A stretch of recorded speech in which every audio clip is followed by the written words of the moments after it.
আগের অধ্যায় বলতে কোনটা? ওই যে এই চ্যাপ্টারটা ব্যাংক সম্বন্ধে বিভিন্ন প্রশ্ন আসে, একদম সবসময় আসবে মাস্ট। এবং এইখানে তুমি আগে না করা লাগবে না, আজকে একদম সহজ করে সুন্দর করে বুঝাবো। আগে থেকে না করলেও চলবে, অনেকেই এই চ্যাপ্টারটা করে নাই। আমি এর আগেও একজন দেখছি যে আগেও করে নাই, কিন্তু এই এইখানে যে কিছু কথাবার্তাগুলো বলবো এগুলা বুঝলে ইনশাল্লাহ, একটু আমার কথা খালি বোঝার চেষ্টা করতে হবে, একটু শোনা, মনোযোগ দিয়ে শুনতে হবে, তাহলে পারবা ইনশাল্লাহ। এমসিকিউ করতে পারবা সব, একদম সহজ এমসি মানে হিসাব নিকাশ গুলা বুঝাই দিব, সহজে এমসিকিউ করতে পারবা। একদম ইজি চ্যাপ্টার, কিন্তু প্রশ্ন মাস্ট আসে ইজি কিন্তু। তো ব্যাংক মিলকরণ বিবরণীটা জিনিসটা কি, যারা আগে থেকে জানো তাদের তো জন্য খুব সহজ হবে, তা আমি একটু বলে দেখি, বলি জিনিসটা কি প্রথমে। ব্যাংক সম্বন্ধে বিবরণীটা হচ্ছে, সাপোজ আমি একটা ব্যাংক, সাপোজ আমি একটা ব্যাংক, তোমরা হচ্ছে গ্রাহক। হুম এখন আমি তোমাদের সবার হিসাব রাখি, কে কত টাকা, কার অ্যাকাউন্টে কত টাকা আছে, কে জমা দিচ্ছে, কে উঠায় নিয়ে যাচ্ছে, কেউ বিল পেমেন্ট করতেছে, এই হিসাব নিকাশ করে আমি সব হিসাব নিকাশ রাখি। এখন তুমিও আবার তোমার পার্সোনালি তুমিও হিসাব রাখো যে তোমার অ্যাকাউন্টে কয় টাকা থাকা উচিত। আমি তো ব্যাংক, আমি তো অ্যাকাউন্ট হিসেবে রাখবোই, তুমিও রাখবা। এখন তুমি যে হিসাবটা রাখবা সেই বইটা হচ্ছে, সেই বইটার নাম হলো নগদান বই বা ক্যাশ বই, পাস বই। আর ক্যাশ বই, নগদান বই। আর আমি ব্যাংক যে হিসাবটা রাখবো সেটা হলো পাস বই বা ব্যাংক বিবরণীর বই, ব্যাংক বই। তো এই দুইজনের হিসাবের মধ্যে গরমিল হতে পারে বিভিন্ন কারণে। এই কারণগুলো নিয়ে আমাদের হচ্ছে অঙ্ক, বিভিন্ন কারণ। ফর এক্সাম্পল, তুমি একজনকে একটা চেক দিলা, সে এই চেকটা, তুমি তো ধরে নিছো যে তোমার অ্যাকাউন্ট থেকে টাকা কমে গেছে, তুমি একজনকে 5 লাখ টাকার একটা চেক দিছো, তুমি খাতায় লিখেও নিছো যে তোমার 5 লাখ টাকা ব্যাংক থেকে কমে গেছে, কিন্তু সেই লোকটা ব্যাংকে এখনো চেকটা জমা দেয়নি। ফর এক্সাম্পল, আজকে মনে করো বৃহস্পতিবার, শুক্র শনি বন্ধ, সে এখনো ব্যাংক থেকে চেকটা জমা দিতে পারে নাই। সো তোমার হিসাবে কিন্তু ব্যাংকে টাকার পরিমাণ কম দেখা যাবে, আর কিন্তু আসলে আমার হিসাবে ব্যাংকের মধ্যে ব্যালেন্স তোমার কিন্তু 5 লাখ টাকা বেশিই দেখাবে। এই যে দুইজনের হিসাবের গরমিলটা বিভিন্ন কারণে, চেক প্রত্যাখ্যাত হইতে পারে, বা না জানিয়ে কেউ একজন অ্যাকাউন্টে টাকা জমা দিয়ে দিতে পারে। এই সমস্ত কারণে হিসেবের গরমিল হইতে পারে, জেরের গরমিল হইতে পারে দুই পক্ষের মধ্যে। ব্যাংক বিবরণী এবং হচ্ছে পাস বই বা এই নগদান বই বিবরণী, নগদান বই, এই দুইটার মধ্যে ব্যালেন্স বা আমানতকারীর বইয়ের মধ্যে ব্যালেন্সের তফাৎ হইতে পারে। এই তফাৎগুলো আমরা জাস্ট অ্যাডজাস্ট করি যেই বিবরণীর মাধ্যমে, যেই অঙ্কটার মাধ্যমে, সেটা হলো ব্যাংক সমন্বয় বিবরণী। জিনিসটা বুঝছি এবার সুন্দর করে?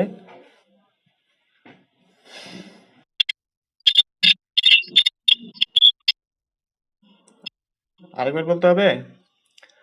আচ্ছা, এই চ্যাপ্টার কি অনেকেই করে নাই নাকি? আমি একদম সহজ করে বলি, মনে করো যে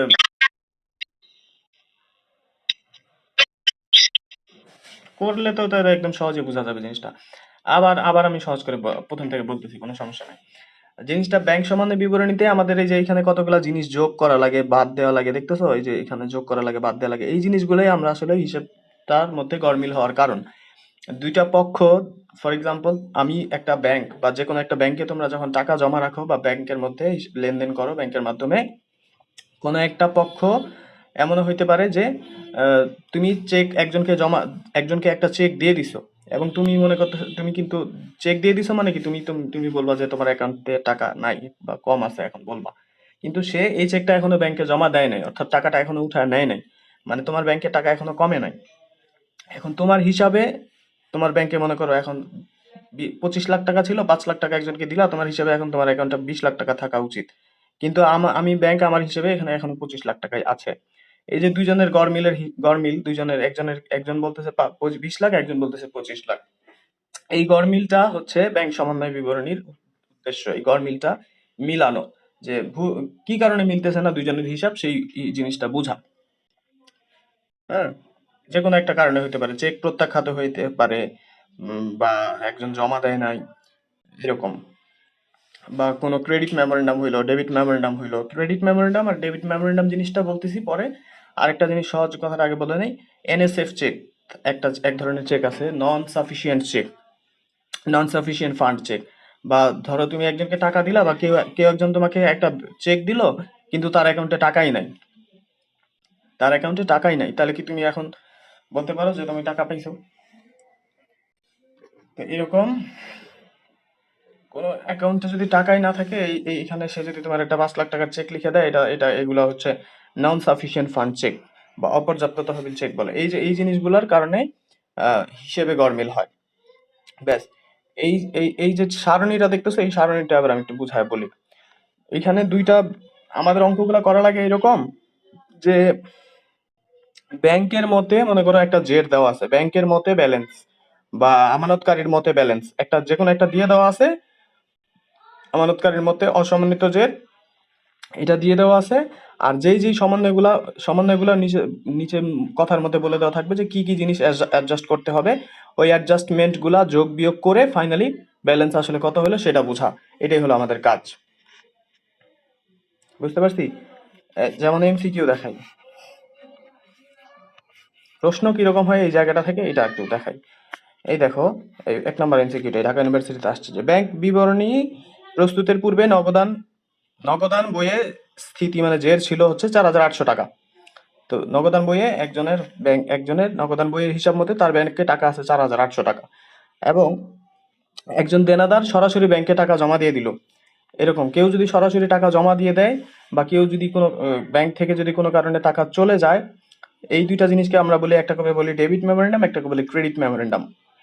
অর্থাৎ কোনো কারণে টাকা আসা ব্যাংক অ্যাকাউন্টে, যেটা আমি জানি না, ব্যাংক মনে করো তোমাকে সুদ দিল বা কোনো একটা প্রাপ্য বকেয়া বিল আদায় করে দিল, সেটা এখনো জানায় নাই ব্যাংক তোমাকে, এই কারণে তোমার হিসাবটা নাও মিলতে পারে। তো এইগুলাকে কোনো কারণে টাকা পাওয়া ওই টাকা পাওয়া এগুলাকে আমরা বলি হচ্ছে ক্রেডিট মেমোরেন্ডাম। আর হচ্ছে কোনো কারণে টাকা চলে যাওয়া, ফর এক্সাম্পল সুদ বা ব্যাংক চার্জ কেটে নেয় কিন্তু, এইগুলা কেটে নেওয়া, হ্যাঁ, বা কোনো পাওনাদারকে পরিশোধ করে দিছে ব্যাংক নিজেই, এই সমস্ত বিষয়গুলোকে আমরা বলি দিয়ে দেওয়া, এগুলোকে বলি ডেবিট মেমোরেন্ডাম। ওকে, তো এইখানে এই ঘটনাটা ঘটছে যে একজন সরাসরি ব্যাংকে টাকা জমা দিছে, মানে আমার অ্যাকাউন্টে টাকা ঢুকছে, ক্রেডিট হবে, এটা ক্রেডিট মেমোরেন্ডাম। এটা আমাদের যোগ করতে হয়, ওইটাও এই লিস্টের মধ্যে আছে। এরপরে 600 টাকার চেক একজনকে দিয়ে দেওয়া হয়েছে যা ব্যাংকে এখনো উপস্থাপিত হয় নাই। এই যে এই কথাটাই বললাম এর আগেও, এই প্রশ্নটা হয় এরকম, আমি দেখাচ্ছি শুধু যে তারপরে হচ্ছে ব্যাংক সেবা বাবদ 300 টাকা চার্জ কেটে নিছে সেটা দেখাচ্ছে। তো এইরকম হিসাব নিকাশ গুলা হওয়ার পরে ব্যাংকে হিসাবে তাহলে কত টাকা, ব্যাংক হিসাব মতো তাহলে কত টাকা জের ছিল, সেটা হচ্ছে প্রশ্ন। বুঝতে পারছো প্রশ্নগুলা কিরকম হয়? যে একজনের জের দেওয়া আছে, যে এখানে যেরকম দেওয়া ছিল 4,800 টাকা একজনের জের দেওয়া আছে নগদান বই মতে, আর কিছু অ্যাডজাস্টমেন্ট দেওয়া আছে, এই অ্যাডজাস্টমেন্ট গুলা করা বাকি আছে, যোগ বিয়োগ গুলা, এগুলা করে তাহলে তার আলটিমেট ব্যালেন্স কত হবে সেটাই আমাদের এখানে বের করা লাগে। তো দুইটা জিনিসই আমি বলি, দুই রকম ব্যালেন্সই দেওয়া থাকতে পারে, ব্যাংকের ব্যালেন্স দিয়ে দেওয়া থাকতে পারে, ব্যাংকের অসমন্বিত ব্যালেন্স দেওয়া আছে, সমন্বিত ব্যালেন্সটা বের করতে হবে, এরকম একটা করা লাগতে পারে অঙ্ক। অথবা এরকম হতে পারে, এই কথাটা দেওয়া আছে যে নগদান বইয়ের জের দেওয়া আছে, অসমন্বিত সমন্বয় যেগুলো যোগ বিয়োগ করার আছে এগুলো করে নিয়ে ব্যাংকের সমন্বিত জের বা ফাইনাল জের কত হলো সেটা বের করা লাগবে। এই দুইটা জিনিস বের করা লাগে, হয় এই জেরটা বের করা লাগে, না হয় এই জেরটা বের করা লাগে। এটা দেওয়া আছে এটা বের করতে হবে, অথবা এটা দেওয়া আছে এটা বের করতে হবে। বুঝতে পারছি?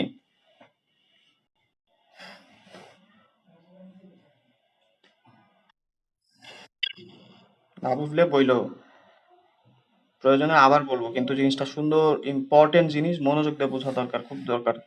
তাহলে ব্যাংক বিবরণীর মতে জের দেওয়া থাকলে কোন কোন জিনিসগুলো আমরা যোগ করি একটু এখান থেকে পড়ে নাও।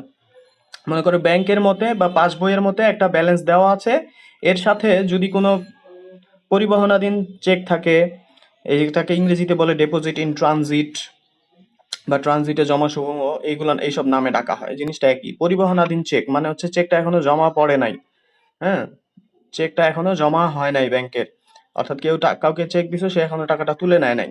তাহলে এটা যোগ করে দেখাইতে হবে যে এখনো টাকা কমে নাই, এই জন্য যোগ করে দেখা হচ্ছে। ব্যাংকের বইয়ে ভুল করে কোনো জের কম দেখানো হলে, ব্যাংক যদি কোনো একটা জের কম দেখায়, সেটাও আমরা যোগ করে দিব যে সে এটা লেখে নাই, এটা এখন লিখে দিব। এই অ্যাডজাস্টমেন্ট এটা করা লাগতে পারে, এই দুইটা জিনিস যোগ করা লাগে। তো দুইটা জিনিস এখনই আমার সাথে সাথে শিখে নাও, আর যেন বাসায় না পড়ার লাগে এই জিনিসটা। যে ব্যাংকের মতে জের দেওয়া থাকলে এর সাথে যোগ করব পরিবহনাধীন চেক, এটার অন্য নাম ডেপোজিট ইন ট্রানজিট, অন্য আরেকটা নাম হইতে পারে ট্রানজিটে জমা সমূহ, এটা যোগ করা লাগে। ব্যাংকের জেরের সাথে। আর হচ্ছে ব্যাংক যদি ভুল করে কোনো জের কম দেখায়, সেটা এখন লিখে রাখ, এখন লিখতে হবে এই অ্যাডজাস্টমেন্টটা কম দেখানো হয়েছে, আর এখন লিখতে হবে, যোগ করতে হবে। তো এই দুটা জিনিস হচ্ছে ব্যাংক ব্যালেন্স দেওয়া থাকলে যোগ করতে হয়। আর বিয়োগ করতে হয় দুইটা জিনিস, সেই দুইটা জিনিস হচ্ছে অপরিশোধিত চেক বা বকেয়া চেক। কোনো চেক যদি আউটস্ট্যান্ডিং থাকে,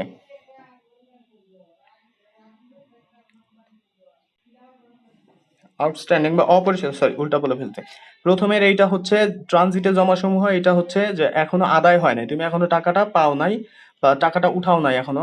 আর এইটা হচ্ছে কাউকে চেক দিছো, সে এখনো উঠায় নাই। এরকম দুইটা জিনিস, খালি কথাগুলো মনে রাখলেই হবে, অত কঠিন ভাবে ভাবার কিছু নাই। এই দুইটা, এই লাইনগুলোর কথাগুলো শুধু মনে রাখলে হবে, এরকম করেই কথাগুলো পরীক্ষার প্রশ্নের মধ্যেও থাকে, এমসিকিউর মধ্যে। তাইলে অপরিশোধিত চেক বা বকেয়া চেক এগুলা বাদ দিতে হয়। ব্যাংক যদি আবার আবার আগের মতো ব্যাংক যদি ভুল করে কোনো কিছু বেশি দেখায়, বেশি টাকার অঙ্ক লিখে ফেলে, এটা বিয়োগ করতে হবে, এখন কমাই ফেলতে হবে, ঠিক করতে হবে। তাহলে এই কাজগুলো করতে হয়, করলেই সমন্বিত ফাইনাল ব্যালেন্স বের হয়ে যায়। ছোট্ট জিনিস, মাত্র দুইটা জিনিস, যোগ করতে হয় দুইটা জিনিস, বিয়োগ করতে হয় দুইটা জিনিস।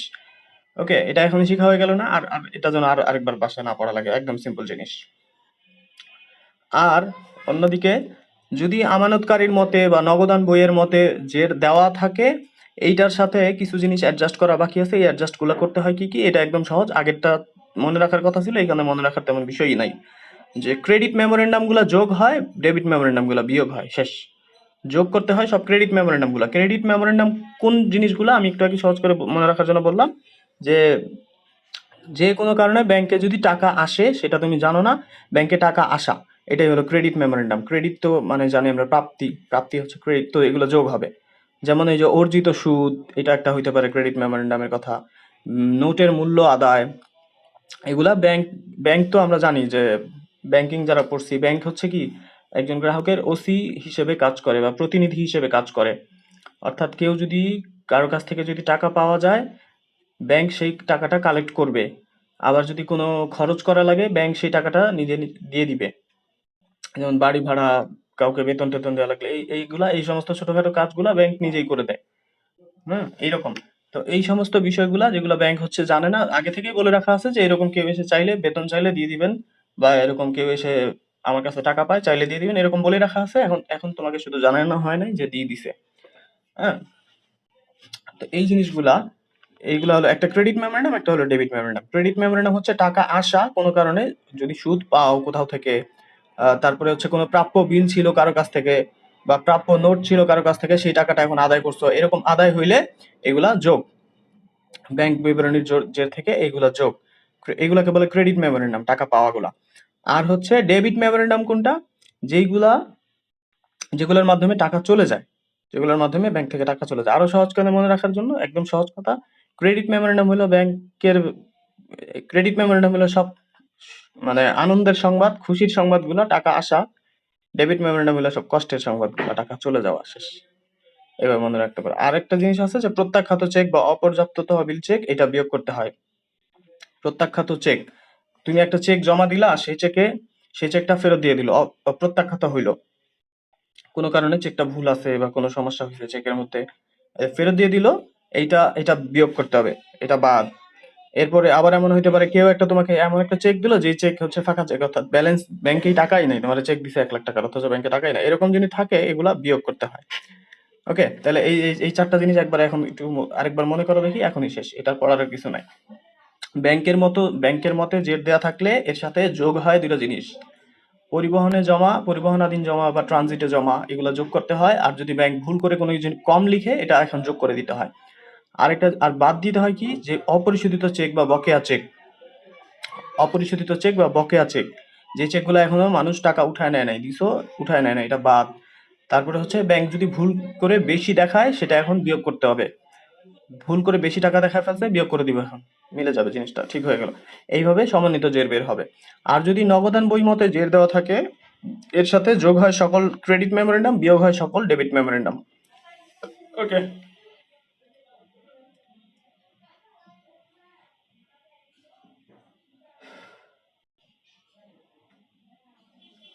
বোঝা গেছে জিনিসটা, নাকি কঠিন লাগতেছে, পেঁচানো লাগতেছে?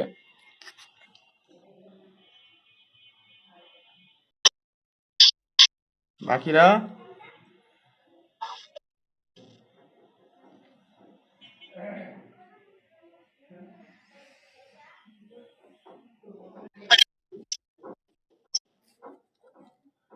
বুঝতে পারি না কি বললা কে যেন।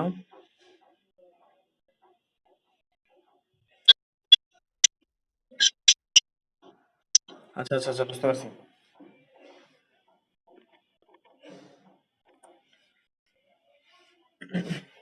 এই যে তোমাদের কাজ হচ্ছে, তাইলে এখন আমি এক্সাম্পল তো দিচ্ছি, তোমাদের কাজ হচ্ছে এই যে কয়েকটা কথা খালি বোঝা, যে কয়েকটা কথার মানে তোমরা বুঝো কিনা। ওকে, এই কথাগুলোর মানে উপরে যে টেবিলের মধ্যে যে লাইনগুলো আছে, এই লাইনগুলো কোন কথাটার মানে কি, সেই মানেটা হলো এখানে ব্যাখ্যা করে নিচে নিচে দেওয়া আছে।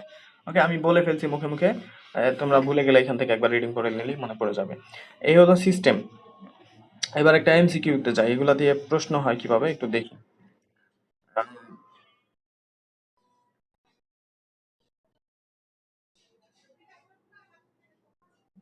3 নাম্বারটা সহজটা দিয়ে আগে শুরু করি।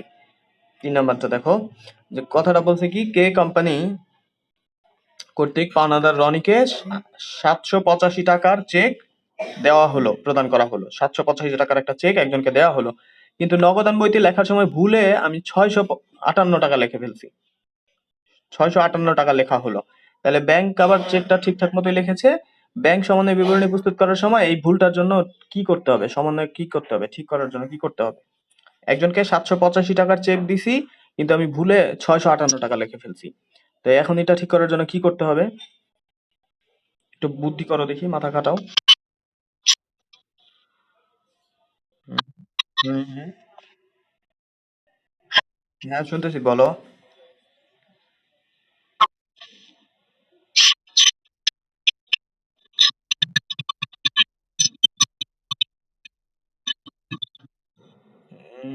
এই তো বললাম, মাইনাস করতে হবে, মাইনাস। না, যোগ করবো না, এই তো ভুলটা করে ফেললাম। বিয়োগ করবো।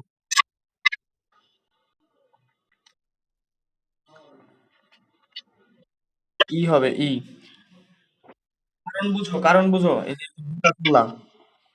কারণ হচ্ছে 758 টাকা একজনকে দিছি মানে কি, এটা মাইনাস হয়েছে না, চলে গেছে না মাইনাস। কিন্তু আমি মাইনাস করছি 658, আরো তো মাইনাস করা বাকি আছে। মিলে যায়, বুঝছি বিষয়টা। 127 টাকা মাইনাস করা বাকি আছে। এই 127 টাকা এখন কমাবো বা মাইনাস করব, তাহলে এই জিনিসটা মিলে যাবে। বুঝতে পারছি বিষয়টা। একজনকে 785 টাকা দিছি মানে 785 টাকা মাইনাস করতে হবে, কিন্তু আমি মাইনাস করছি 658 টাকা, ভুলে একটু কম করছি। তো বাকি টাকাটা এখন মাইনাস করে দিব, অ্যাডজাস্ট করে, তাহলে হয়ে গেল। 127 টাকা বিয়োগ করবো, তাহলে তো মিলে গেল, হয়ে গেল। বুঝছি এবার।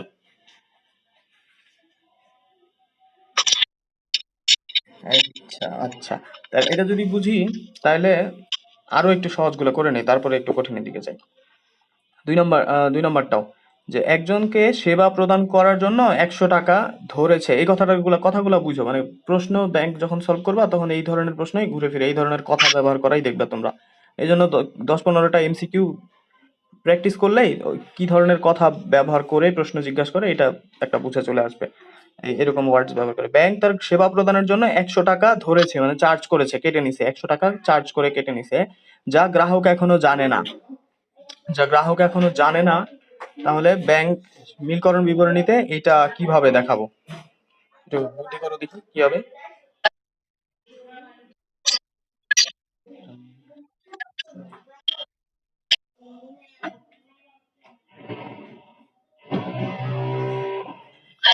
হুম। কি বলতেছিল জানো, যে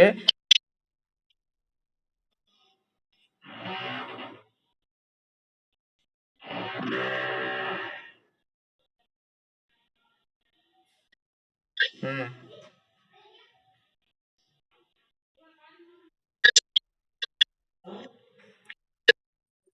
এই হবে। আচ্ছা, অর্থাৎ যে 100 টাকা ব্যাংক হচ্ছে চার্জ কেটে নিছে, সেটা আমি জানি না, এই জন্য হিসাবটা মিলতেছে না। এখন তাহলে কারণটা কি, যে এখন ঠিক করার জন্য 100 টাকা আমার ব্যালেন্স থেকে বিয়োগ করতে হবে, এই জন্য যে 100 টাকা কেটে নিছে, এটা আমি জানতাম না, এখন এখন বিয়োগ করি নাই, এখন বিয়োগ করে নিবো, ব্যাস মিলে যাবে। এই তো। হ্যাঁ, এইরকম জাস্ট সিম্পল জিনিসপত্র, এগুলা একদম রিয়েল লাইফ হিসাব নিকাশের মতো সহজ কথা, কথাটা বোঝা খালি বিষয়। এখন আরো কিছু এমসিকিউ প্র্যাকটিস করি, এইখান থেকে প্রশ্ন আসবেই, মাস্ট। আজকে টপিক ছোট, অল্প টপিক, একটু সবগুলা এমসিকিউ প্র্যাকটিস করে বুঝে বুঝে করি, বুঝে বুঝে করাটাই হচ্ছে আসলে। এই এমসিকিউ গুলো পরীক্ষা আসবে না, কিন্তু এইরকম কনসেপ্ট বুঝা ক্লিয়ার থাকলে এইগুলা থেকে যে কোনো রকম প্রশ্ন জিজ্ঞাসা করলে পারা যাবে। 4 নাম্বারটা দেখো, প্রশ্ন জিজ্ঞাসা করছে কি, ব্যাংক সমন্বয় বিবরণীতে ব্যাংকে উপস্থাপিত না হওয়া চেক, একটু আগেই পড়ছি, উপস্থাপিত হয় নাই, অনুপস্থাপিত চেক, এগুলা কি করতে হয়, কিসের সাথে যোগ করতে হয়?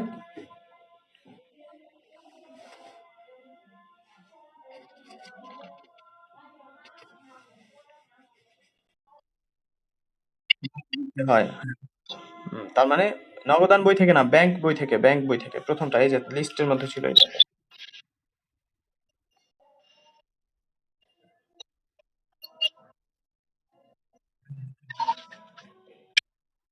Yes.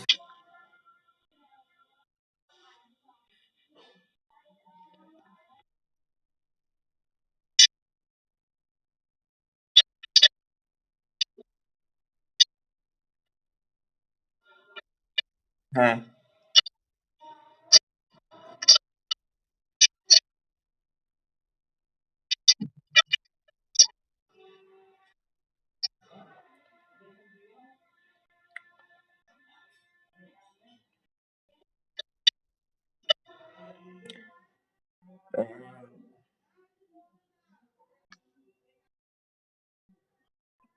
না, ব্যাংক কিছু করে নাই, কিন্তু এটা হচ্ছে মিলানোর জন্য আমি মাইনাস করছি। এখন ব্যাংক মাইনাস, ব্যাংকের থেকে যদি 100 টাকা বিয়োগ করে দেখাই, তাহলে তো আমরা জিনিসটা আহ, বুঝতে পারি যে এই কারণে মিলতেছিল না, তাহলে বুঝতে পারি যে মিলতেছে জিনিসটা দুই দিকে।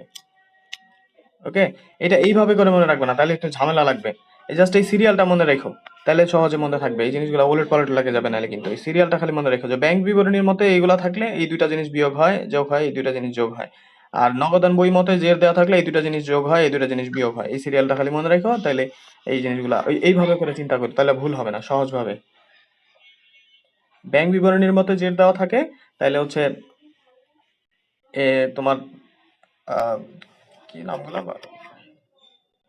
যে ট্রানজিটে জমা, এটা যোগ হয়। আর হচ্ছে অপরিশোধিত চেক বা বকেয়া চেক, বা অনুপস্থাপিত চেক, বকেয়া চেক মানে অনুপস্থাপিত চেক, যে যেটা আমাদের এমসিকিউটা, এগুলা হচ্ছে বিয়োগ। ওকে, এটার অ্যান্সার হবে তাহলে বি।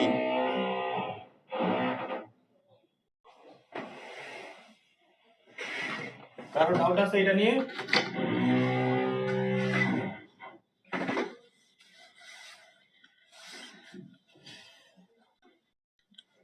এটা নিয়ে কারো ডাউট আছে?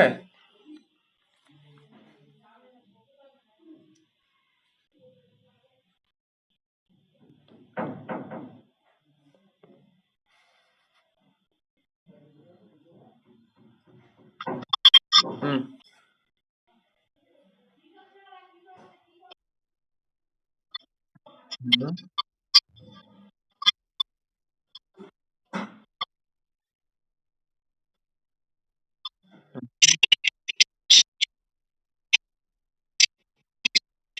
ওইভাবে কিচ্ছু মনে করার এখন দরকার নাই, ওই সব ভুলে যাও।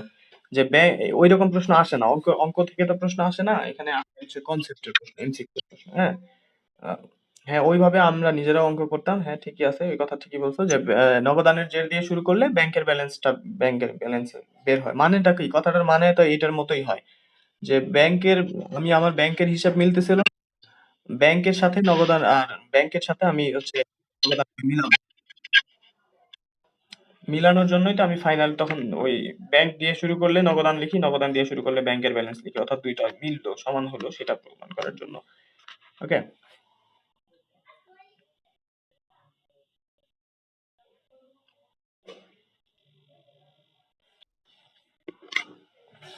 এরপরে আরেকটা 5 নাম্বার দেখি, তারপরে 1 নাম্বার এমসিকিউটা দেখবো। 1 নাম্বারটা বুঝে গেলে আমার মনে হয় এই চ্যাপ্টার সব সমস্যা শেষ। আর 5 নাম্বারটা দেখি বলছে কি, যে ব্যাংক মিলকরণ বিবরণী প্রস্তুতের সময় বকেয়া চেকের অর্থ, যা করা হয় তা হলো, বকেয়া চেকের অর্থ এটা, যে এটাও কিন্তু ওই যে টেবিলের মধ্যেই আছে। মনে আছে কিনা দেখো তো, মনে করতে পারছো কিনা। বকেয়া চেক ব্যাংক বিবরণীর সাথে যোগ করা হয়।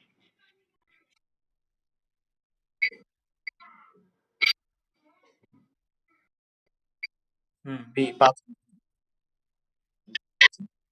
ব্যাংকের সাথে যোগ করা হয়। বাদ দেওয়া হয়, শেষ। ওকে, তাহলে এইগুলা বুঝে গেছি। এরকমই থাকবে সব প্রশ্ন। এইবার ১ নাম্বারটা একটু দেখো।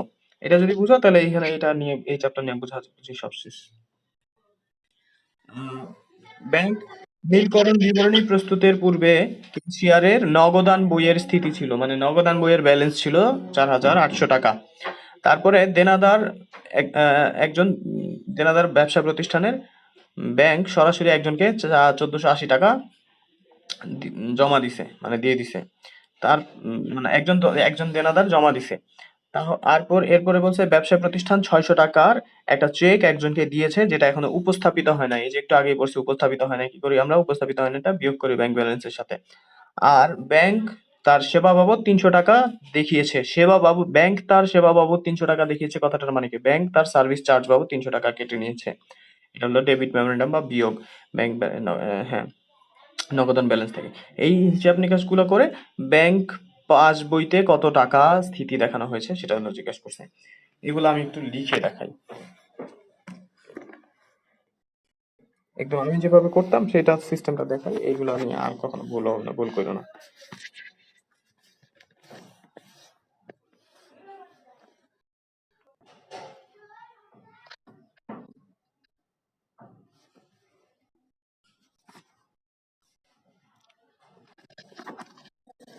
একটু আগে আমি এটা দিয়ে প্র্যাকটিস করছিলাম একটু, ক্লাস তোমাদের শুরু করার আগে।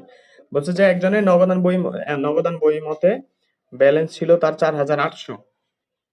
এরপরে হচ্ছে একজন দেনাদার সরাসরি জমা দিয়ে দিছে ১৪৮০ টাকা। এই যে এটা যোগ হয় ৬০০ টাকা। এরপরে হচ্ছে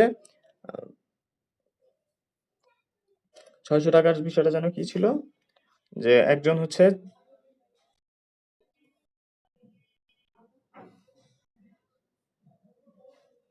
একজনকে দিয়ে দেওয়া হয়েছে মেবি, তাই না?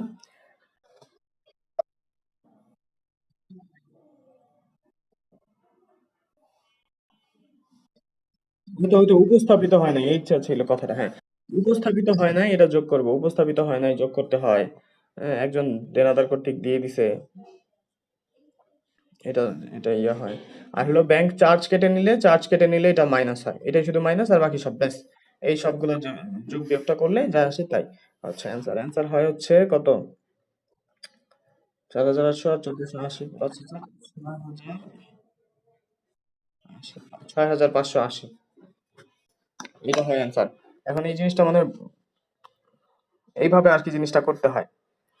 একটা জিনিস বলি, যদি এমন হয়, ধরো এটা হচ্ছে নগদান বইয়ের আমি দুই দিকে লিখলাম, যে এইদিকে হলো ব্যাংক বইয়ের মতে জের দেওয়া আছে, আর এদিকে হলো নগদান বইয়ের মতো মনে করো জের দেওয়া আছে, এটা মনে করো।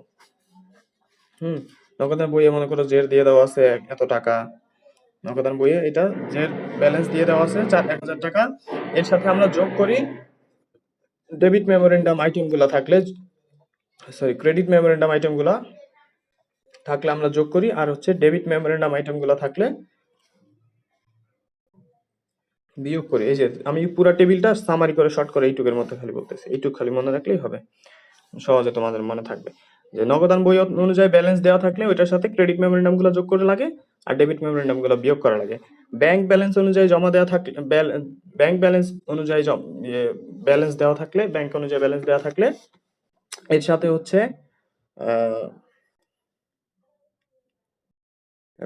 ডিপোজিট ইন ট্রানজিট বা পরিবহনাধীন চেক,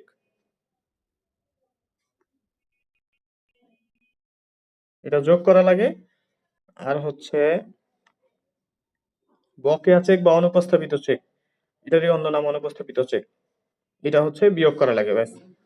এই খালি ৪টা কথা মনে রেখো। আর বাকিগুলো তো ইজি কথাবার্তা। কিছু জিনিস আছে না, যে একটা কম দেখানো হইলো যোগ করতে হয়, একটা জিনিস বেশি দেখানো হইলো বিয়োগ করতে হয়। এখানেও একটা জিনিস কম দেখানো হইলো যোগ করতে হয়, একটা জিনিস বেশি দেখানো হইলো বিয়োগ করতে হয়। তো ওইগুলা পাশের গুলা ওগুলা সহজে মনে থাকে, ওগুলা মনে রাখার কোনো কঠিন কিছু নাই। এই ৪টা কথা খালি মনে রাখলেই সব পারবা এই জিনিস নিয়ে। মনে করো ব্যাংক অনুযায়ী ব্যালেন্স দেওয়া আছে, এর সাথে যদি পরিবহনাধীন জমা, এটার অন্য নাম ডিপোজিট ইন ট্রানজিট, বা পথিমধ্যে জমা, এই ব্যালেন্স গুলা যোগ করা লাগে ব্যাংক ব্যালেন্সের সাথে। আর অনুপস্থাপিত চেক বা বকেয়া চেক, এগুলো হলো বিয়োগ করা লাগে ব্যাংক ব্যালেন্স অনুযায়ী থাকলে। তাহলে ব্যাংক ব্যালেন্সের সমাপনী জের বের হয় বা ফাইনাল জের বের হয়, অ্যাকচুয়াল জের বের হয়। নগদান বই মতে যদি জের দিয়ে দেওয়া থাকে ব্যাংকে, এর সাথে সকল ক্রেডিট মেমোরেন্ডাম গুলো, অর্থাৎ সকল টাকা আসা ব্যাংকে না জানিয়ে কেউ যদি ব্যাংকে টাকা জমা দেয়, যেমন এখানে আমাদের এখানে 600 টাকা একজন দিছে এরকম, যদি জমা দেয় কেউ এটা যোগ হয়।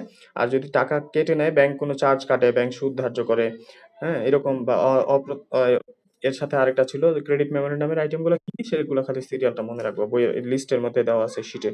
ক্রেডিট মেমোরেন্ডামের ভিতর কি কি আইটেম পড়ে, ডেবিট মেমোরেন্ডামের ভিতর কি কি আইটেম পড়ে, সবগুলো একবার খালি একটু লিস্ট করে দেখে নিয়ে মনে রাখলেই হবে। এর মধ্যে একটা আছে এনএসএফ চেক, এটাও ডেবিট মেমোরেন্ডামের মধ্যেই পড়ে, এটা বিয়োগ। হুম। এই হচ্ছে জিনিস। আরেকটা জিনিস এই কঠিন এমসিকিউ যদি আসে, এই খুব বেশি হলে কঠিন এরকম করতে পারে যে এইটার ব্যালেন্স দেওয়া আছে, এটা এইগুলো দেওয়া আছে, এইগুলো দেওয়া আছে, এই দিকের একটা আইটেম দেওয়া আছে, তখন কিভাবে ব্যালেন্স বের করবে এটা। এই একটা জিনিস কঠিন করতে পারে। আর এছাড়া আর কঠিন করার মতো কিছু নাই, অলরেডি যা বলে ফেলছে ওগুলাই শেষ।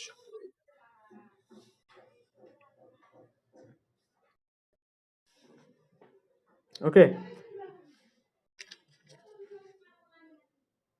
এই পৃষ্ঠাটা একটা স্ক্রিনশট নিয়ে রাখো তোমরা, তাহলে হবে।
গুগল মিটে তো আমিও নিতেই চাই, কিন্তু তোমাদের ওই কার যেন সমস্যা।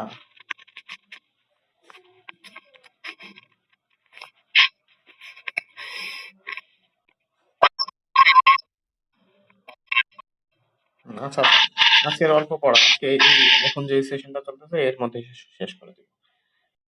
এই জিনিসটা তোমরা একটু খালি বুঝো। আমার মনে হয় অলরেডি বোঝার মতো যা যা কথাবার্তা বলার ছিল এগুলো বলে ফেলছে, এখন একটু প্র্যাকটিস করে দেখো জিনিসগুলো পারা যায় কিনা এক্সাম্পল দিয়ে।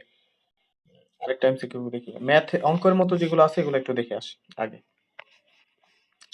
হিসেব নিকেশ করা লাগে এরকম, এই যে এই পেজে আছে এরকম কিছু কথা। দেখো 13 নম্বরটা একটা এমসিকিউ বলছে যে একটা চেক সঠিকভাবে ব্যাংক কর্তৃক লিখিত এবং পরিশোধিত হয়েছে 448 টাকা, কিন্তু ভুলবশত কোম্পানি এটা 484 টাকা লিখে ফেলছে, 48 টাকা লেখার জায়গায় 84 টাকা লিখে ফেলছে। তো ব্যাংক সমানে বিবরণীতে এটার জন্য কি করতে হবে? কি করবো তাহলে বলো তো? 48 আর 84 মানে হচ্ছে দুইটার তফাৎ হলো 36 টাকা। আমি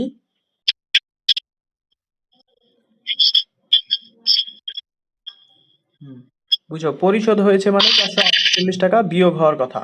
তো 448 টাকা মাইনাস না লিখে আমি 484 টাকা মাইনাস লিখে ফেলছি, বেশি টাকা মাইনাস করে ফেলছি।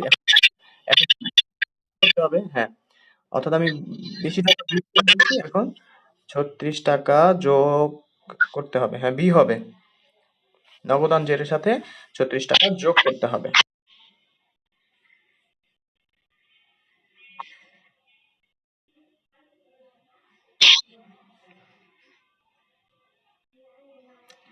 ওকে, এগুলো নিয়ে কোনো ডাউট আছে কারো? আচ্ছা, নগদানের সাথে আচ্ছা আমি বলি প্রথম থেকে। একটা ব্যাংক একটা চেক একজনকে দিছি, আমি একটা কোম্পানি, আমি একটা কোম্পানি 448 টাকার একটা চেক একজনকে দিছি, কিন্তু আমি নগদান বইয়ে লিখে ফেলছি 484 টাকা। তো ব্যাংক সমন্বয় বিবরণীতে এটার জন্য আমি এখন ঠিক কি লিখবো? 448 টাকা মাইনাস হওয়ার কথা, মাইনাস করছি 484 টাকা, অর্থাৎ বেশি টাকা মাইনাস করছি। ঠিক করার জন্য এখন কি করতে হবে? এখন এই বাকি যত টাকা বেশি লিখছি এত টাকা প্লাস করে দিই, তাই তো মিলে যায়। ওকে, তাহলে 36 টাকা নগদ।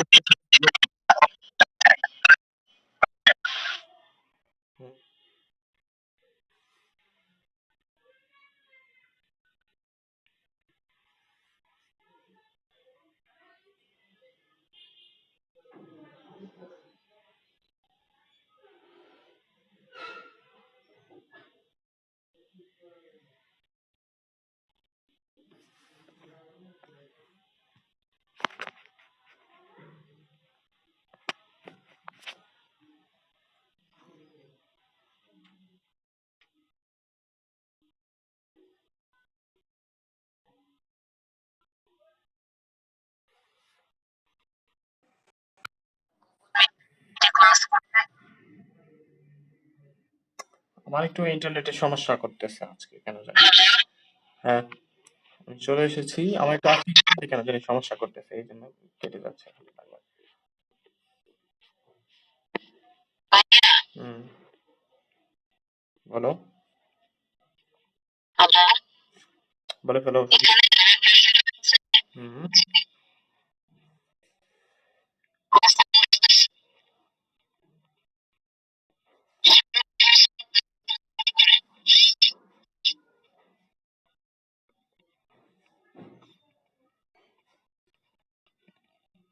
বলো, বলো, বলো। বলো,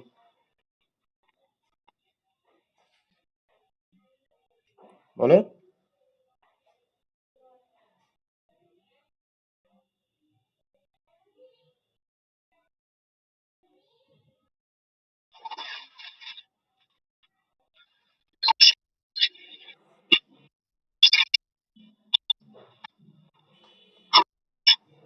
হ্যাঁ, কি জিজ্ঞেস করবে বলো তাড়াতাড়ি।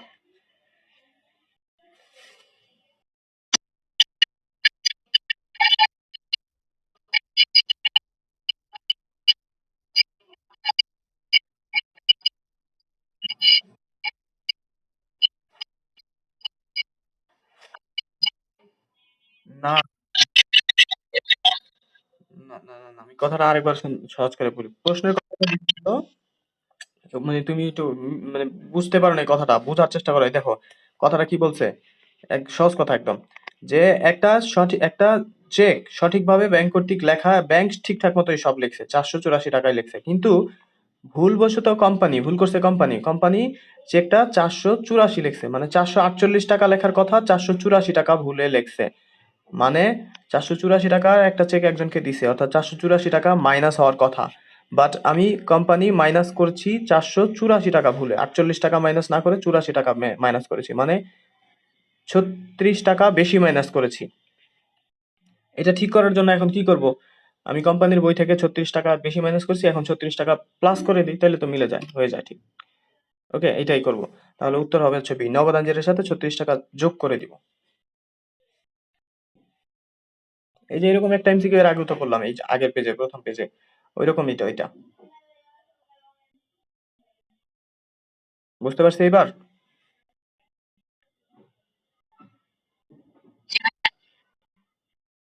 আচ্ছা, এরকমই এমসিকিউ, এগুলো হচ্ছে ঢাকা বিশ্ববিদ্যালয়ের প্রশ্নগুলো, এই কয়টা একটু প্র্যাকটিস করি। আরেকটা আছে অঙ্কের মতো হিসেব নিকেশ, 10 নাম্বার প্রশ্নটা বুঝো। নিচের কোনটা ব্যাংক সমন্বয় বিবরণীর বিষয় না? কোনটা ব্যাংক সমন্বয় বিবরণীর বিষয় না? ব্যাংক সমন্বয় বিবরণীতে আমরা লিখি এরকম আইটেম না কোনটা? একজন সরবরাহকারীকে 10,000 টাকার চেক দেওয়া হলো, কিন্তু সেটা উপস্থাপন করা হয় নাই, এটা আমাদের কাজ আছে, এটা আমরা হচ্ছে যোগ করি, বিয়োগ করি। এরপরে ক্রেতার নিকট থেকে চেক পাওয়া গেল, কিন্তু চেকটা ব্যাংকে জমা দেওয়া হয়নি, এটাই হবে। কেন হবে? বাকি কথাগুলো বোঝা যাবে, যে মক্কেলের চার্জ কেটেছে। এই চার্জ কেটে নেওয়া, ব্যাংক চার্জ কেটে নেওয়া, এটাও আমরা ব্যাংক সমন্বয় বিবরণীর মধ্যে এটা নিয়ে কাজ করি, বিয়োগ করতে হয় এটা। ব্যাংক ব্যাংক হচ্ছে এত টাকার স্থলে এত টাকা লিখে ফেলছে, 25,000-এর জায়গায় 52,000 লিখে ফেলছে। এই টাকার অঙ্ক যোগ বিয়োগ আমরা কম বেশি করলে ওইটা কম বেশিটা ঠিক করে নিতে হয়, ওইটাও আমরা করি ব্যাংক সমন্বয় বিবরণীর কাজ এটা। পোস্ট ডেটের জন্য চেক, এত টাকার একটা চেক প্রত্যাখ্যাত করেছে, আমরা প্রত্যাখ্যাত চেকও এটা নিয়েও কাজ করি, এনএসএফ চেক বা প্রত্যাখ্যাত চেক এগুলো বিয়োগ করা লাগে, অর্থাৎ এই সবগুলো নিয়ে কাজ করি ব্যাংক সমন্বয় বিবরণীতে। এইটা নিয়ে শুধু কোনো কাজ আমরা দেখি নাই, যে একজনকে চেক চেক পাওয়া গেছে একজনের থেকে, কিন্তু চেকটা আমি জমা দিইনি, তো আমি তো এখনো কোনো ভুল হয় নাই, কোনো হিসাব এখানে ভুল হয় নাই তো কোনো, চেক আমি জমাও দেই নাই, আমি ভুল করে কমও দেখাই নাই, বেশিও দেখাই নাই, কিছুই দেখাই নাই, আমার ঠিকঠাক, আমার হিসাব ঠিকঠাকই আছে, এটা ভুল কোনো বিষয় না, এটা ব্যাংক সমন্বয় বিবরণীর বিষয় না। আচ্ছা,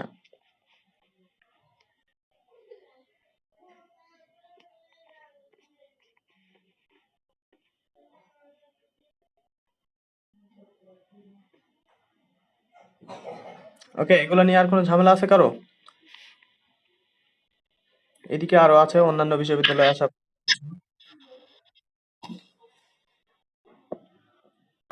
হুম, বলো।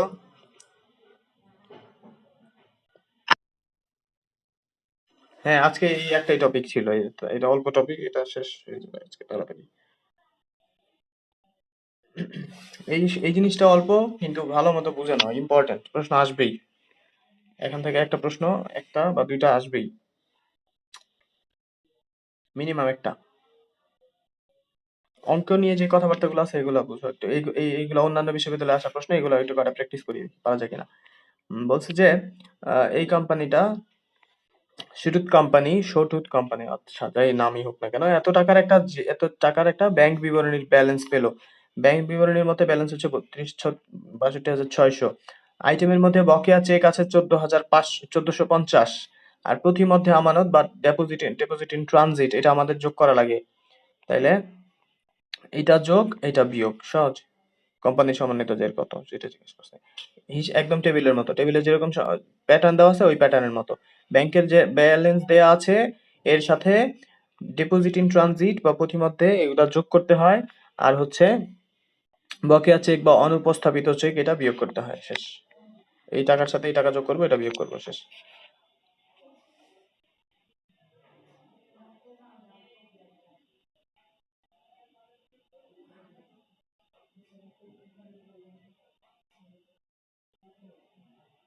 বুঝতে পারছি।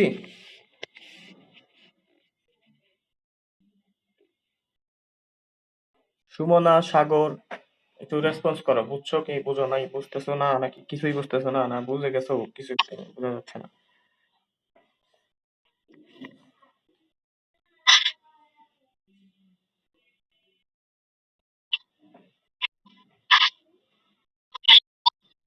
আচ্ছা, আরেকটা আছে অঙ্কের মতো, ম্যাথমেটিক হিসেব নিকেশ করা লাগে 9 নম্বরে, দেখো। উম, যে ক্যাশ বই অনুযায়ী মানে নগদান বই অনুযায়ী ব্যালেন্স হচ্ছে 2900 টাকা, 2900 টাকা। তো অনুপস্থাপিত, এখানে ইস্যুকৃত চেক অনুপস্থাপিত আছে 800 টাকা। তাইলে আমরা এটা কি করব, অনুপস্থাপিত চেক আমরা কি করি, ব্যাংকের ব্যালেন্স থেকে বিয়োগ করি। আর হচ্ছে ব্যাংক কর্তৃক অমর্যাদাকৃত চেক এত টাকা, ব্যাংক কর্তৃক আদায়কৃত বিল এটা যোগ করি। ব্যাংক কর্তৃক কোনো টাকা পাওয়া গেলে যোগ করি। ব্যাংক কর্তৃক অমর্যাদাকৃত চেক এটা বিয়োগ করি, ব্যাস। তো এই জিনিসটা কি করা লাগবে, এই জিনিসটা কিন্তু যোগ করা লাগে, এই সবগুলো জিনিস যোগ।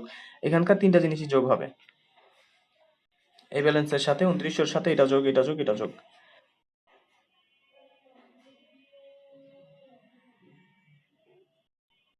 কেন কারণ বুঝতেছো, এটা কিন্তু আবার ওই ওই এইটা একটু বুঝো। এটা কিন্তু তোমার টেবিলের মধ্যে দেওয়া হিসাব মতে কি, যে ব্যাংকের ব্যালেন্সের সাথে বকেয়া চেক যোগ আর হলো অনুপস্থাপিত চেক বিয়োগ ব্যাংকের ব্যালেন্সের সাথে, কিন্তু এটা তো ক্যাশ বই। ক্যাশ বইয়ের মধ্যে ব্যাংকের ব্যালেন্সের টাকা দেওয়া আছে, তাহলে এটা উল্টা হিসাব করতে হবে, যেটা ওইখানে যেটা বিয়োগ এখানে এটা যোগ।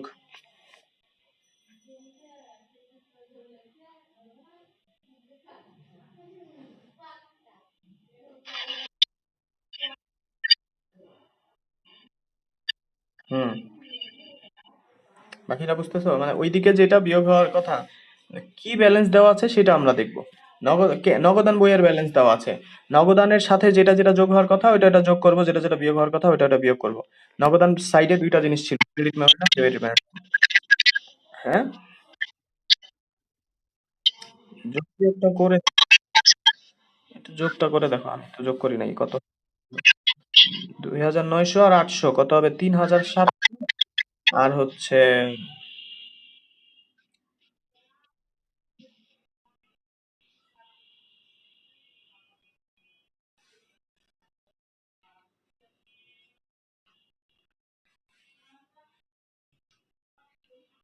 3,000, এই লাস্টের এটা বিয়োগ করতে হবে, এটা সাথে বিয়োগ করে দিতে হবে। এটা যোগ এটা বিয়োগ, যোগ বিয়োগটা করলেই উত্তরটা পাওয়া যাবে। ওকে, বাকিরা মনে হয় বুঝো নাই, এই জন্য রেসপন্সও করতেছো না। না বুঝলে বলবা, এই জিনিসটা বুঝলেই শেষ।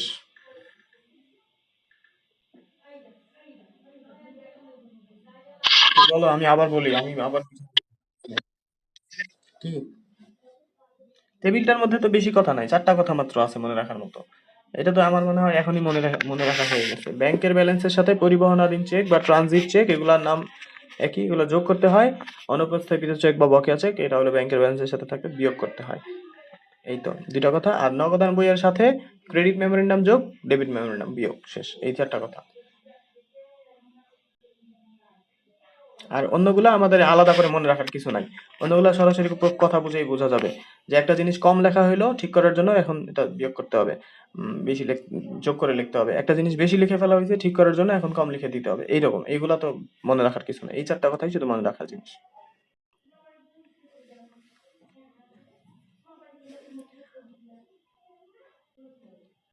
আচ্ছা, এই 9 নাম্বার এমসিকিউটা যদি বুঝো তাহলে আমার মনে হয় এই চ্যাপ্টার নিয়ে সব সমস্যা হওয়ার মতো বিষয় শেষ। আর বাকি সবগুলা ওই টেবিলের ওই চারটা কথা মনে রাখলেই পারা যাবে। এটাই শুধু একটু সমস্যা হতে পারে তোমাদের, এইটাই খালি একটা আছে যে এইটা কেন যোগ হলো, সেটাই প্রশ্ন হতে পারে। আর বাকিগুলো নর্মালি টেবিল মতো হওয়ার কথা। একটু বলো দেখি, বুঝো কিনা। সুমনা এবং সাগর একটু রেসপন্স করো, তোমরা কি বুঝেছো নাকি বুঝো নাই আসলে কিছুই?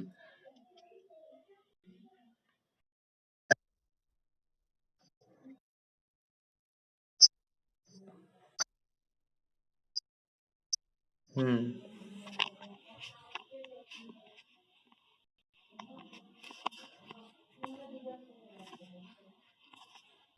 এই হচ্ছে টেবিলটা।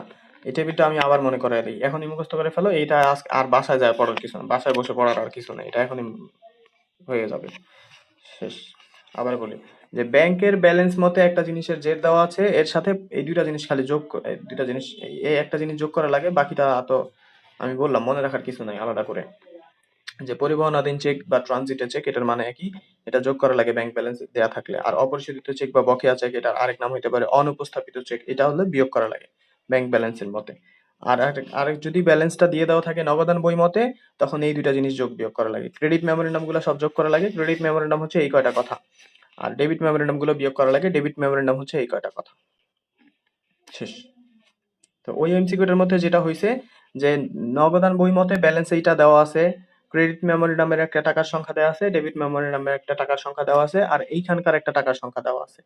তো এইটা তো অন্য পাশে এই ব্যালেন্স মতে, কিন্তু এই ব্যালেন্স মতে যেটা বাদ, তাহলে এইখানকার ব্যালেন্স মতে দেওয়া থাকলে এটা বাদটা যোগ এখানকার সাথে যোগ করতে হবে, যোগ হবে, ওকে। অর্থাৎ ব্যালেন্স যদি এইখানকার মতে দেওয়া থাকে আর এইদিকের কোনো একটা আইটেম যোগ বিয়োগ করার থাকে, তখন উল্টা রকম করতে হবে, বাদটা যোগ হবে, যোগটা বাদ।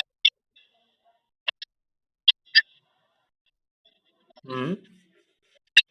হ্যাঁ, এই টেবিলটাই মেইন, এটা এইটুকুই যথেষ্ট। এই চারটা কথাই যথেষ্ট, আর বাকিগুলো বোঝার জিনিস।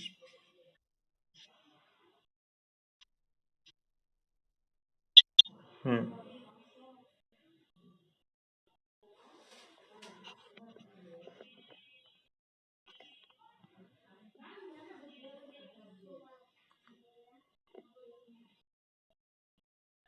কিছু কথা আছে এমসিকিউ তে আসার মতো, এগুলো একটু বলি। যে ব্যাংক সমন্বয় বিবরণীতে, এগুলো বুঝো কিনা একটু রিডিং করে দেখো। ব্যাংক সমন্বয় বিবরণীতে উল্লেখিত উদ্বৃত্তকেই উদ্বৃত্তপত্রের সম্পত্তি বা দায় পাশে দেখানো হয়। মানে কি, ব্যাংকের সমন্বিত অ্যাডজাস্টেড ব্যালেন্সটাই তো আসল ব্যালেন্স, এবং এইটাই আমরা সম্পত্তি হিসাবে দেখি। সম্পত্তি হইলে সম্পত্তি, দায় হইলে দায়, এটা আর্থিক বিবরণীতে এইখানকার ব্যালেন্সটাই লিখি, এটাই হলো আসল ব্যালেন্স বা অ্যাডজাস্টেড ফাইনাল ব্যালেন্স। এই জন্য আরেকটা কথা, যিনি চেক ইস্যু করে তাকে ব্যাংক, যিনি চেক ইস্যু করেন বা ব্যাংকের যে মক্কেল চেক ইস্যু করেন অথবা চেক তৈরি করে থাকেন যে ব্যক্তি, সেই ব্যক্তিকে বলা হয় আদেষ্টা। আর আচ্ছা, এই কথাটা বুঝো, এটা তো এমনি আমরা ব্যাংকিং যে পড়ছি, ফিনান্সের মতো এই কথাগুলা, যে যিনি চেক ইস্যু করে থাকে,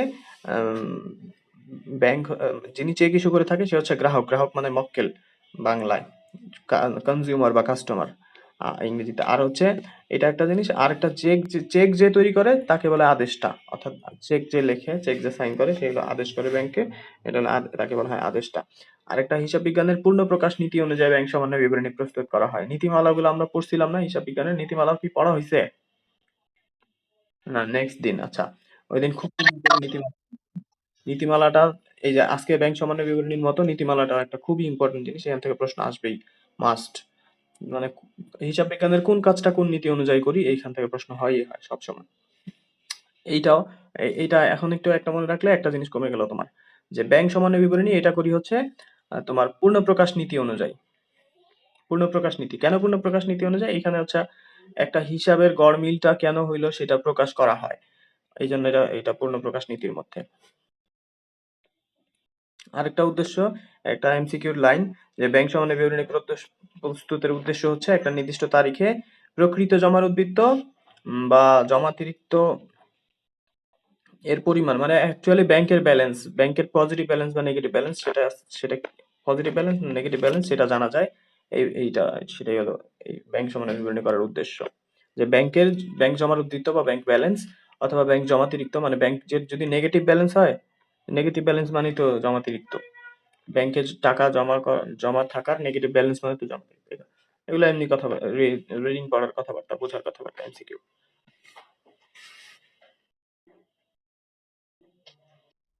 হ্যাঁ, আজকের বিষয় নিয়ে আর কোনো সমস্যা থাকলে একটু জিজ্ঞেস করো। হুম, বলো।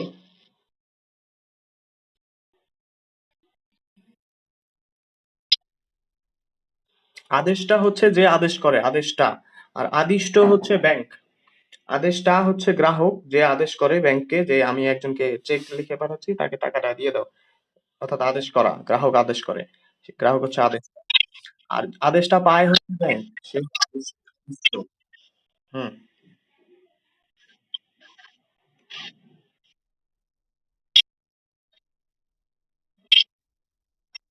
হুম।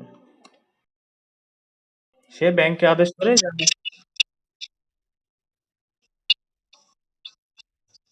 যে উপস্থাপন করে তাকে উপস্থাপক বলা যায় অথবা বলা যায়।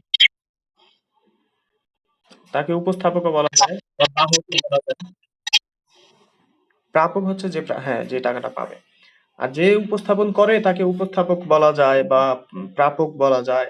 এটা হচ্ছে কথা বোঝার উপর এটা ডিপেন্ড করবে কি বলছে তার উপর নির্ভর করবে। সকল ক্ষেত্রে তো এরকম না, আবার এই যে চেকের বেলায় তো এরকম না, এই জিনিসটা একটু বুঝো, এগুলো কনফিউজ করতে পারে কথাবার্তা, সহজ কথা, বুদ্ধি খাটালেই হয়। যে কিছু চেক আছে না যেগুলো তো তোমার অ্যাকাউন্ট পেয়েবল চেক, তাই না? ওগুলাতে যে চেক নিয়ে যায় সে তো চেকের প্রাপক না। কিছু চেক আছে না, এই হুকুম চেক গুলো আছে না, হুকুম চেক তো বাহক চেকের মতো না। অর্থাৎ ওইগুলো তো ব্যাংকের অ্যাকাউন্টে ট্রান্সফার হয়, টাকা ক্যাশ দেওয়া হয় না। তো ওইগুলার বেলায় যে যার নামে চেকটা লেখা আছে সেই হলো প্রাপক, আর যে নিয়ে যাচ্ছে সে তো চেকটা প্রাপক, সে তো প্রাপক না, সে শুধু একজন উপস্থাপক থাকে। হ্যাঁ, সে উপস্থাপক শুধু।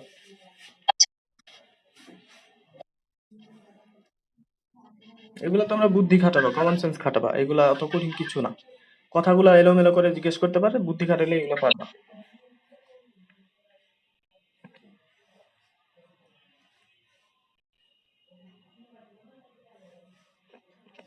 আচ্ছা, তাহলে আজকে জিজ্ঞাসা করার কিছু না থাকলে শেষ করে দেই।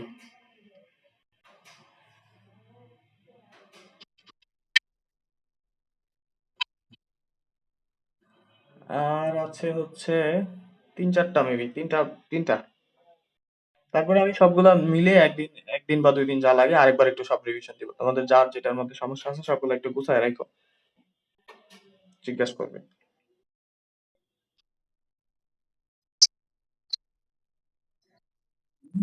এগুলা শুধু এখানে পড়ানো হচ্ছে। এইখানে শুধু শুনো, শুনো, তোমরা যদি এই বাকি টপিক গুলা শিখতে চাও তাহলে একটু জানাও আমাকে। আমি ওগুলা নিয়ে আরেকবার একটু কন্টেন্ট বানাবো তাইলে।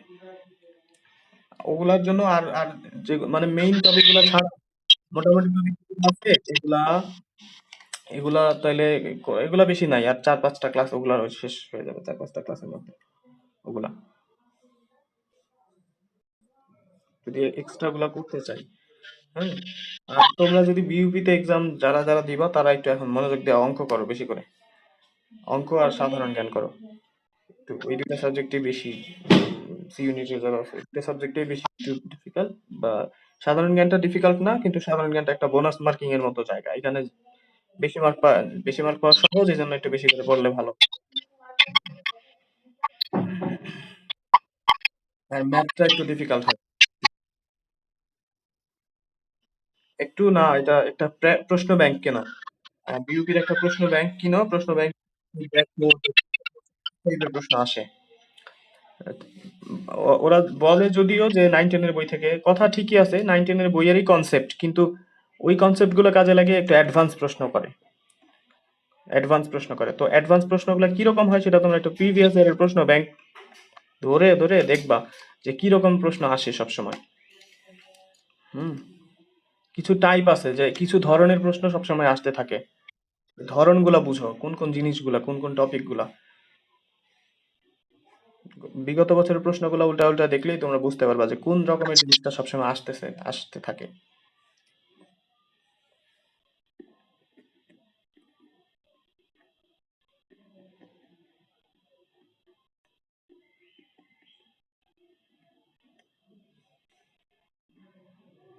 ঠিক আছে, আজকে তাহলে শেষ করে দিই, হ্যাঁ?